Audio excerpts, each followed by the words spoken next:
భద్రాచలంలో శ్రీరాముడి మహాపట్టాభిషేకానికి ఏర్పాట్లు పూర్తయ్యాయి. మరి కాసేపట్లో పట్టాభిషేకం ప్రారంభం కానుంది.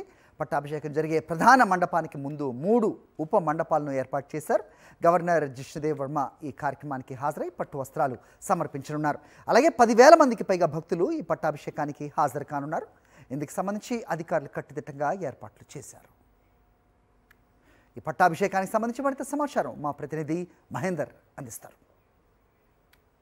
శ్రీరాముడి మహాపట్టాభిషేకానికి ఏర్పాట్లన్నీ పూర్తయి మనం ప్రస్తుతం మిథిలా స్టేడియంలో ఉన్నాం. ఇక్కడ అంగరంగ వైభవంగా కూడా పట్టాభిషేకానికి సంబంధించి కూడా ఏర్పాటు చేశారు. పట్టాభిషేకం జరిగే ప్రధాన మండపానికి ముందు 3 ఉపమండలాలకు సంబంధించి కూడా ఏర్పాటు చేస్తారు. ఒక మండపంలో హనుమంతుడు, సుగ్రీవుడు సహా 8 మంది రామ పరివారం అష్టదిగ్బాలకులను ఆవాహనం చేస్తారు. మధ్య మండపంతో కూడా మంత్రజలంతో 500 నదులు, 4 సముద్రాల జలాలను ఆవాహన చేస్తారు. ఇదే ఈ పట్టాభిషేకంలో కీలక పరిణామం అని చెప్పుకోవాలి. 3వ మండపంలో శ్రీరాముడి రాజముద్ర, రాజదండం, పాదుకులను ఉంచుతారు. అనంతరం అష్టోత్తర సహస్రనామార్చన, సువర్ణ పుష్పార్చన చేస్తారు.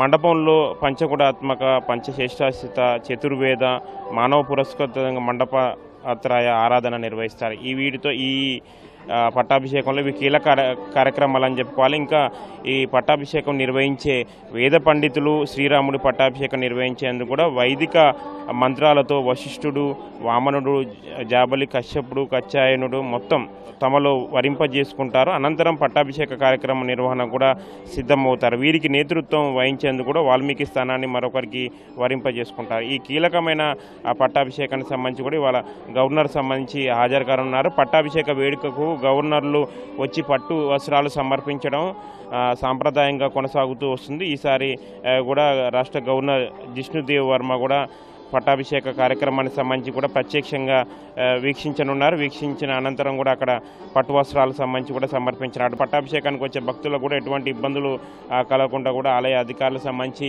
అన్ని ఏర్పాట్లు చేశారు. దాదాపుగా 10,000 మంది వరకు కూడా భక్తులు కూడా ఈ పట్టాభిషేక కార్యక్రమానికి సంబంధించి కూడా వీక్షించేందుకు కూడా హాజరవుతారని కూడా ఆలయ అధికారులకు సంబంధించి చెప్తున్న పరిస్థితి కనిపిస్తుంది. బూర్గంపాడు సంబంధించి కూడా ఐటీసీ గెస్ట్ హౌస్ కూడా గవర్నర్ సంబంధించి అక్కడ రానున్నారు. అక్కడ మంత్రులు రిసీవ్ చేసుకున్న తర్వాత అక్కడి నుంచి రామాలయం తీసుకొస్తారు. టెంపుల్ దర్శనం అనంతరం పట్టాభిషేక కార్యక్రమంలో కూడా గవర్నర్ పాల్గొంటారు.